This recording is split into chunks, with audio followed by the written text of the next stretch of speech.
Halo teman-teman, Assalamualaikum warahmatullahi wabarakatuh. Semangat pagi. Perkenalkan, nama saya Ibnatun Salis dengan NIM 12131111008. Saya dari kelas PGSDE 2021. Pada video kali ini saya akan membahas permainan tradisional anak, yaitu egrang batok kelapa. Apa sih permainan egrang batok kelapa itu? Permainan egrang adalah jenis permainan tradisional yang turun-temurun dari nenek moyang dengan buatan alami, yaitu dari tempurung kelapa yang mudah dimainkan bersama-sama atau individu dan dapat dilombakan. Selain itu, permainan tradisional egrang batok kelapa ini juga dapat membantu anak untuk mengembangkan seluruh aspek perkembangan anak, diantaranya motorik kasar anak yang akan dilatih. Sosial, emosionalnya juga akan berkembang dan anak juga akan merasa senang.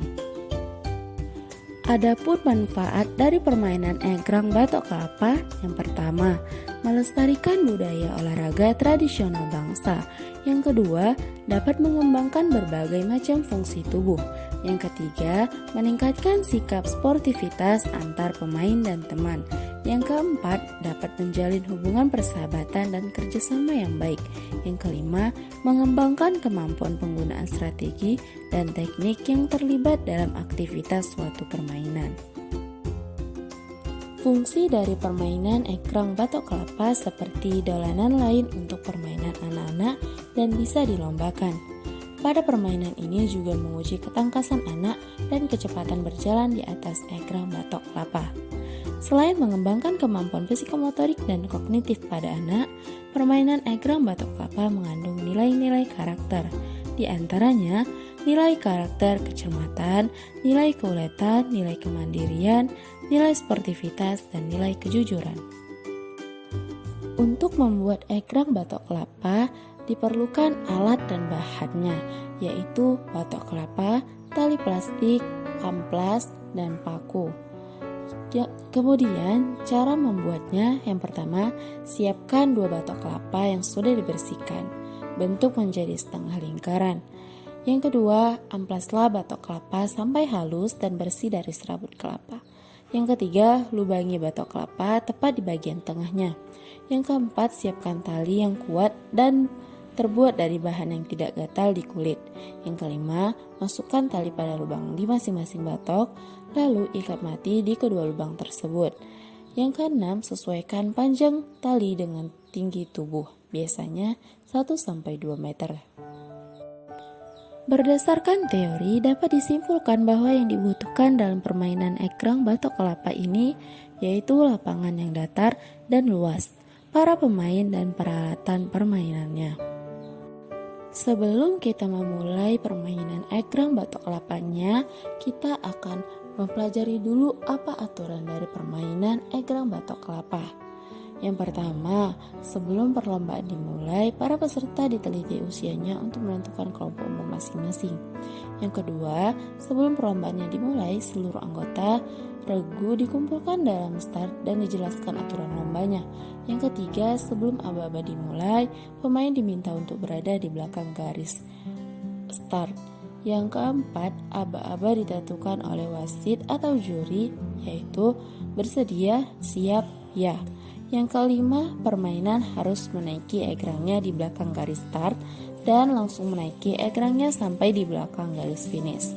Yang keenam, para perlomba regu dinyatakan gugur apabila salah satu pemainnya, yang A, menginjak garis lintasan, B, kaki jatuh dari egrangnya, C, dengan sengaja mengganggu pemain lain.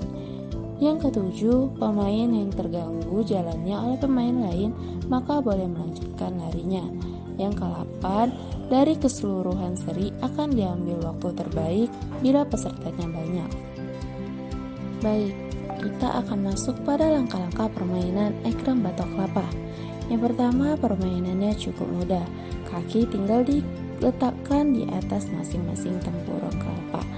Yang kedua, kemudian kaki satu diangkat, sementara kaki lainnya tetap bertumpu pada batok lain di tanah seperti layaknya berjalan.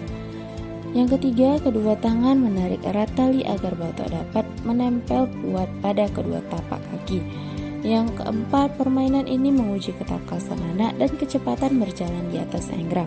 Yang kelima, anak yang paling cepat berjalan dengan batok kelapa dan tidak pernah jatuh dianggap sebagai pemenangnya. Berikut video permainan egrang batok kelapa yang dimainkan oleh anak SD kelas 3 dan kelas 1.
Baiklah, cukup sekian materi dari saya. Saya ucapkan terima kasih dan semoga ilmunya bermanfaat bagi teman-teman sekalian.